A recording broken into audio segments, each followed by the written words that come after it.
Welcome to Ramo Speaks. ଆଜି ଶେଷ England ଗସ୍ତର ଶେଷ ଖେଳ ହେଉଛି ଆଜି। ଦେଖାଯାଉ ସେମାନେ କ'ଣ ଖେଳିବେ, ଆମେ ମଧ୍ୟ କ'ଣ ଖେଳିବା। ଇଂଲଣ୍ଡ ଭାରତର ସୀମିତ ଓଭର କ୍ରିକେଟ T20 ଆନ୍ତର୍ଜାତିକ ପର୍ଯ୍ୟାୟର ଶେଷ ପାହାଚରେ ଆମେ ଆସି ଆଜି ପହଞ୍ଚି ଯାଇଛେ। ସାଉଥହାମ୍ପଟନ ହାମ୍ପଶାୟାର ପିଚ୍ରେ ଏହି ସିରିଜର ପଞ୍ଚମ ତଥା ଶେଷ ଆୟୋଜନ ଆଜି ହିଁ ହେଇଯିବ। ଗୋଟିଏ ମ୍ୟାଚ୍ ବାକି ଥାଇ ଇଂଲଣ୍ଡ ଯୋଗ୍ୟତାର ସହ ସିରିଜକୁ ନିଜ ନାମରେ ଅଲରେଡି କରିସାରିଛି। ସେମାନେ ଯେଉଁ ଧରଣର କ୍ରିକେଟ ଖେଳିଛନ୍ତି ତାହା ଭାରତ ଠାରୁ ସବୁ ଦିଗରେ ବହୁତ ଉନ୍ନତ ଥିଲା। ଶେଷ ଦୁଇଟି ମ୍ୟାଚରେ ସେମାନେ ସମ୍ପୂର୍ଣ୍ଣ ଆଧିପତ୍ୟ ବିସ୍ତାର କରି ଭାରତ ବିପକ୍ଷରେ ନିଜର ପ୍ରଥମ ବହୁ ମ୍ୟାଚ୍ ଦ୍ୱିପାକ୍ଷିକ T20 ଆନ୍ତର୍ଜାତିକ ସିରିଜ ବିଜୟ ହାସଲ କରି ସାରିଛନ୍ତି। ଯଦି ଇଂଲଣ୍ଡକୁ ଆଉ କିଛି ଅତିରିକ୍ତ ପ୍ରେରଣାର ଆବଶ୍ୟକତା ଥାଏ ତେବେ ସାଉଥହାମ୍ପଟନରେ ଥିବା ଏହି ବିଜୟ ସେମାନଙ୍କର ଭାରତକୁ ହଟାଇ ICC T20 ଅନ୍ତର୍ଜାତୀୟ ର୍ୟାଙ୍କିଙ୍ଗରେ 1 ନମ୍ବର ସ୍ଥାନକୁ ନେଇଯିବ। ଫଳରେ ଭାରତ ପାଇଁ ଏବେ ନିଜର ସମ୍ମାନ ରକ୍ଷା କରିବା ବ୍ୟତୀତ ଆଉ ବିଶେଷ କିଛି କରିବାର ନାହିଁ, ଆଉ ଖେଳିବାର ମଧ୍ୟ କିଛି ଲାଭ ହିଁ ନାହିଁ।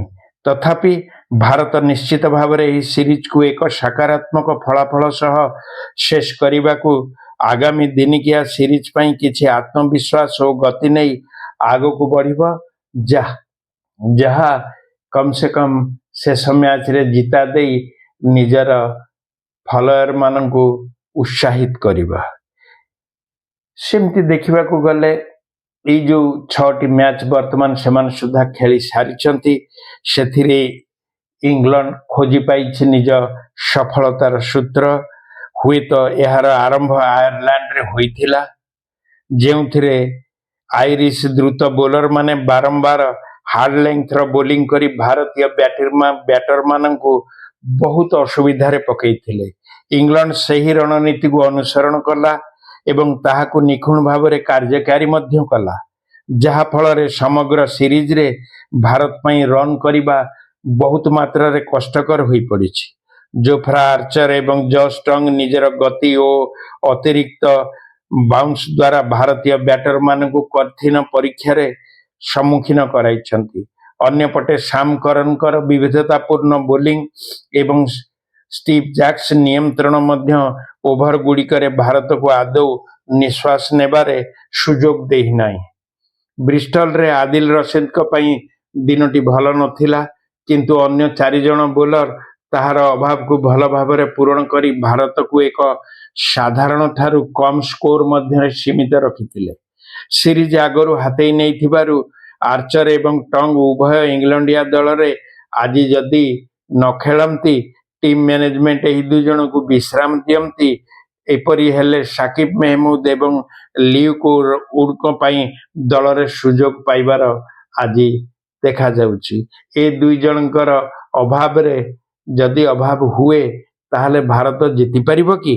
ବଟଲରଙ୍କ ଖରାପ ଫର୍ମ ସତ୍ତ୍ୱେ ଇଂଲଣ୍ଡର ଜବରଦସ୍ତ ବ୍ୟାଟିଂ ରହିଛି। ଜୋସ୍ ବଟଲର ନିଜେ ନେଇ ଏବେ ଚିନ୍ତାରେ ଜାରି ରହିଛି। ଗତ ସେପ୍ଟେମ୍ବର ଦକ୍ଷିଣ ଆଫ୍ରିକା ବିପକ୍ଷରେ 83 ରନ୍ କରିବା ପରଠାରୁ ଏପର୍ଯ୍ୟନ୍ତ କୌଣସି T20 ଆନ୍ତର୍ଜାତିକ ମ୍ୟାଚରେ 40 ରନ୍ରୁ ଅଧିକ ସେ କରିପାରି ନାହାନ୍ତି। ତଥାପି ଇଂଲଣ୍ଡ ବ୍ୟାଟିଂର ଗତି ଆଦୌ ଧିମା ପଡ଼ିନାହିଁ। IPL ସମୟରେ ହାତରେ ଆଘାତ ପାଇବା କାରଣରୁ ଖେଳିବାର ସୁଯୋଗ କମ୍ ପାଇଥିବା ଫିଲ୍ ସଲ୍ଟ ଏବେ ଲଗାତାର 2ଟି ଅର୍ଦ୍ଧଶତକ କରି ନିଜର ଲୟ ଫେରି ପାଇଥିବାର ସୁଯୋଗ ଦେଇଛନ୍ତି। ଅନ୍ୟପଟେ ହ୍ୟାରି ବ୍ରୁକ୍ ଏବଂ ସିରିଜର ଭାରତୀୟ ବୋଲିଂ ଉପରେ ନିର୍ଦ୍ଦୟ ଆକ୍ରମଣ କରିଛନ୍ତି ଏବଂ ଭାରତକୁ ଉତ୍ତର ଖୋଜିବା ପାଇଁ ବାଧ୍ୟ କରୁଛନ୍ତି। ଭାରତୀୟଙ୍କ କଥା କହିବାକୁ ଗଲେ ଖରାପରୁ ଆହୁରି ଖରାପ, ଏମିତି କହିବା ଯେ ଫ୍ରମ୍ ବ୍ୟାଡ୍ ଟୁ ଓର୍ସ ଆଡ଼କୁ ଯାଇଛି। ଭାରତ ଅବନତି ଅତ୍ୟନ୍ତ ସ୍ପଷ୍ଟ ଓ ଚିନ୍ତାଜନକ। 2024 ଓ 26 T20 ବିଶ୍ୱକପ୍ ବିଜୟ ପରେ ମଧ୍ୟ ଭାରତର କୌଣସି ଦ୍ୱିପାକ୍ଷିକ T20 ଆନ୍ତର୍ଜାତିକ ସିରିଜ ହାରି ନଥିଲା। किंतु एबे दल क्रमागत 2टी सीरीज रे पराजित होईछि। प्रथमे आयरलैंड विपक्ष एवं एबे इंग्लैंड विपक्ष पराजय परठारु अधिक चिंताजनक हेउछि पराजयर ढंग। नटिंगहोम रे भारत बिना कौनसी लड़ाई रे मात्र 76 रन रे धराशायी होई जाइतिला। एहा परे ब्रिस्टल रे इंग्लैंड 159 रन रो लक्ष्य को अत्यंत सहजरे 14 ओवर भितरे हासिल करि पारिनिथिला एवं पावर प्ले रे भारतर जंत्रणा बढ़ी जाइछि। ब्रिटेन गस्तरे एई 6टी मैच रे प्रत्येकटी जाक भारत पावर प्ले मध्य अति कम रे 2टी विकेट हरैछि। सेथि मध्यरु 3टी मैच रे दल प्रथम 6 ओवर भितरे 3 किंबा ताठारु अधिक विकेट हरैछि, जहा फल रे मध्यम क्रम उपरे अत्यधिक चाप सृष्टि होइछि। बारंबार बैटिंग क्रम रे परिवर्तन करिबा मध्य विशेष सहाय्य करि नाही। अनेक समय रे श्रेयस अय्यर को एकाकी संघर्ष करिबा को पड़िछि। टॉप ऑर्डर रो विफलता जारी रहितिबा बेले साउथहैम्पटन रे संजू सैमसन पुणी थरे चूड़ांत एकादश को फेरिबे कि ताहा देखिबा निश्चित भाव रे रोचक हेबो।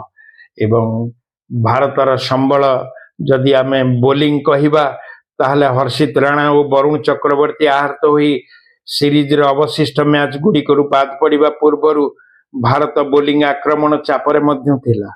सेमानंकर अनुपस्थिति एपरि एक बोलिंग विभाग को आहुरी दुर्बल कर देइछि, जहा निरंतरता पाई संघर्ष करि आसुछि। प्रसिद्ध कृष्णा गत 2 वर्ष धरी आईपीएल रे निजर प्रभावशाली प्रदर्शन को एपर्यंत टी20 अंतर्जातिक क्रिकेट रे दोहराई पारि नाहंती। वाशिंगटन सुंदर क्रमशः जड़े बोलिंग ऑलराउंडर अपेक्षा बैटिंग ऑलराउंडर भाव में अधिक व्यवहार करा जाइछि। निकट अतीत रे फॉर्मेट रे से विशेष बोलिंग करि नाहंती। सेही परि मैनचेस्टर रे रवि बिश्नोई पई मैच टी भूली जिबा पड़ी थिला। कोन करा जिबो दलर फॉर्म इंग्लैंड 5टी गत 5टी मैच रु या पूर्व 3टी मैच छाड़ी ता पूर्व मैच टी हारी थिला एवं भारत लगातार 5टी मैच हारिछि। रन रो वर्षा हेई पारे, run fest of the cards हेई पारे। जदि साउथटम रे सांप्रतिक इतिहास को देखा जाए तेबे बैटर माने मझिरे निज समय को बेस उपभोग करि पारंती। एठारे खेला जाइथिबा शेष टी20 अंतर्जातिक मैच रे इंग्लैंड वेस्ट इंडीज विपक्ष रे 248 रन करिथिला एवं सेही मैच रे मोट 459 रन स्कोर होइथिला। किछि मास पर सेही मैदान रे इंग्लैंड एक दिनेटिकिया मैच रे दक्षिण आफ्रिका विपक्ष रे 414 रन रो विशाल स्कोर छिड़ा करिबा परे भ्रमणकारी दल को मात्र 72 रन ऑल आउट कर देइथिला।